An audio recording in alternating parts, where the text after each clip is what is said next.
La pollution de l'air et ses conséquences sur notre santé. Comment agir?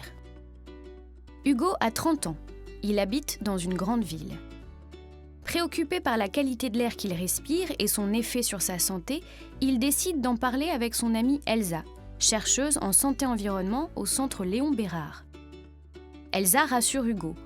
Contrairement aux idées reçues, la pollution de l'air a diminué ces dernières décennies, notamment grâce aux évolutions technologiques et aux réglementations environnementales.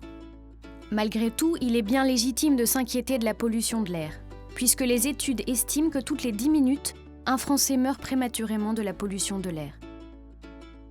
Quelles sont les sources de pollution de l'air?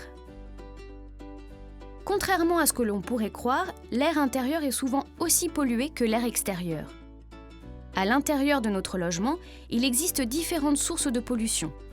La fumée de tabac, qui est la première source, mais aussi le radon, les pesticides, les produits ménagers et les activités de bricolage, et d'autres. À l'extérieur, les activités humaines et la nature contribuent à la pollution atmosphérique.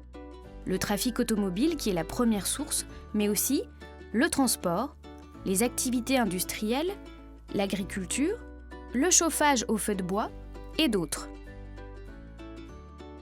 Les principaux polluants à l'extérieur sont les particules fines, l'ozone et le dioxyde d'azote. Selon où on habite et où on travaille, tout le monde n'est pas exposé aux mêmes sources de pollution. La météo joue un rôle important sur les pics de pollution. Quelles sont les conséquences sur notre santé? La qualité de l'air que nous respirons peut avoir des effets sur notre santé à court terme, allergies, asthme et autres pathologies respiratoires, et à long terme, cancer et maladies cardiovasculaires. Les effets à court terme sont aujourd'hui bien connus comme l'augmentation des hospitalisations, des problèmes respiratoires et de la mortalité lors des pics de pollution. Cependant, ce sont les effets à long terme qui sont les plus dangereux.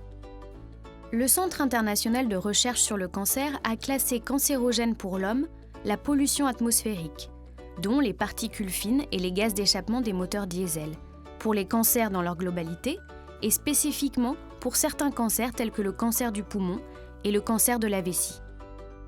Comment se protéger ou agir pour réduire la pollution de l'air? Réduire la pollution de l'air relève principalement des réglementations, mais implique aussi des actions au niveau individuel et collectif. Chacun peut agir sur son air intérieur par des gestes simples et faciles à mettre en œuvre. Aérer son logement au moins 10 minutes tous les jours. Vérifier régulièrement son système d'aération. Être vigilant lors de l'achat des produits d'entretien, de bricolage ou de meubles. Diminuer les sources de pollution. Mais aussi pour réduire la pollution de l'air extérieur. Remplacer ses appareils de chauffage non performants, se déplacer en mode doux, entretenir son véhicule, respecter les restrictions de circulation différenciées, diminuer et valoriser ses déchets verts, soutenir les initiatives en faveur de l'environnement. Nous pouvons tous agir contre la pollution de l'air avec des gestes au quotidien pour protéger notre santé et notre environnement et continuer à baisser nos émissions. Pour vous informer sur la qualité de l'air dans votre région, atmo-france.org. Vous pouvez également agir face à la pollution lors de vos déplacements en utilisant des applications comme Air2Go pour choisir des itinéraires moins pollués.